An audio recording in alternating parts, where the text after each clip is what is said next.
In today's video, we're going to talk about part 2 of the biggest secret for better and faster sight reading. Now, a couple of weeks ago, I shared part 1 of the biggest secret for sight reading. And after this video, go back and watch that one because everything in this video is going to make a lot more sense after you see part 1. You're also going to be able to take what I tell you in this video and implement it a lot better after you take what I told you in part 1 and implement that. Now, when I say implement, I don't mean you need to be adding tons of practice time. These are little tiny tweaks that you can make that are going to make a big difference in your success level when it comes to sight reading. Okay, let's dive into the second part of the biggest secret for sight reading.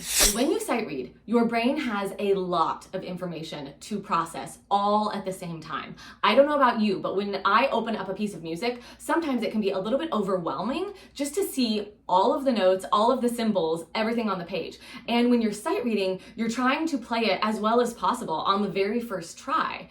And so in order to do that, you need mental preparation. Because if you look at that overwhelming musical score and you just throw your hands on your keys and you start playing, chances are you're going to crash and burn. There's going to be a lot of mistakes because you didn't take any time to mentally prepare. Think about it like this. If you were going to go to a new destination, let's say you meet a new friend and you're going to go to their house, and you would look up their house, you would look up their address, right? And you would kind of get at least some idea of how you might get there. You might use a GPS, you might pull up navigation on your phone, you might just simply look at a map and see the general direction of where you're going. But you would take a couple of seconds at least, if not a couple of minutes, and map out how you were going to get there. If you didn't do this, if you were to just like walk out your front door and be like, okay, I'm gonna go see my new friend, and you didn't think about what you were doing first, chances are you would get lost and you might not even make it to your final destination. The same is true with sight reading. In the example that I just gave, if you were to just open a piece of music and sit down and dive in and start playing it,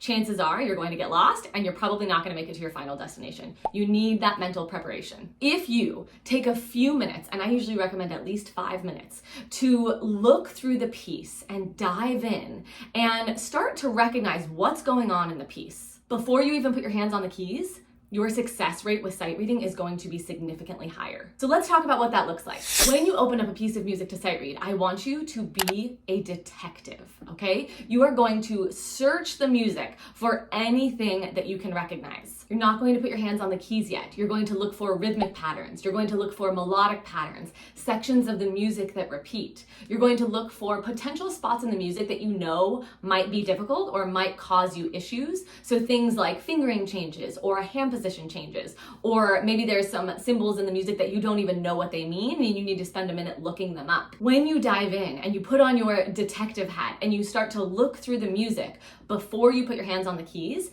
I call this the process. And it is one of the most important steps in sight reading with success. When I teach people the process, it completely changes the way that they approach sight reading, and it also completely changes the results that they get.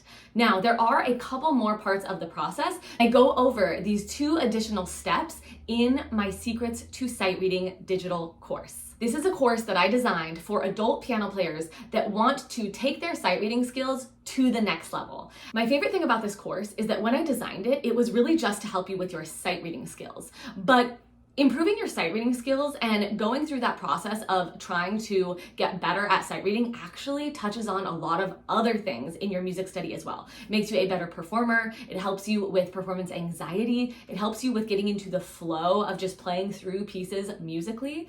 And so this course is really incredible. I'm very happy to be able to offer it to you as a digital course so you can really work at your own pace through all of the modules. What I did is I created a coupon code that is only going to work for people that watch this tutorial. And so you can find the link to the course and also that coupon code below. And you can feel free to send this video or that course and the coupon code to friends, pass it along so that everybody can benefit from this digital course. I can't wait for you to check it out, and you can do that right here on the end screen.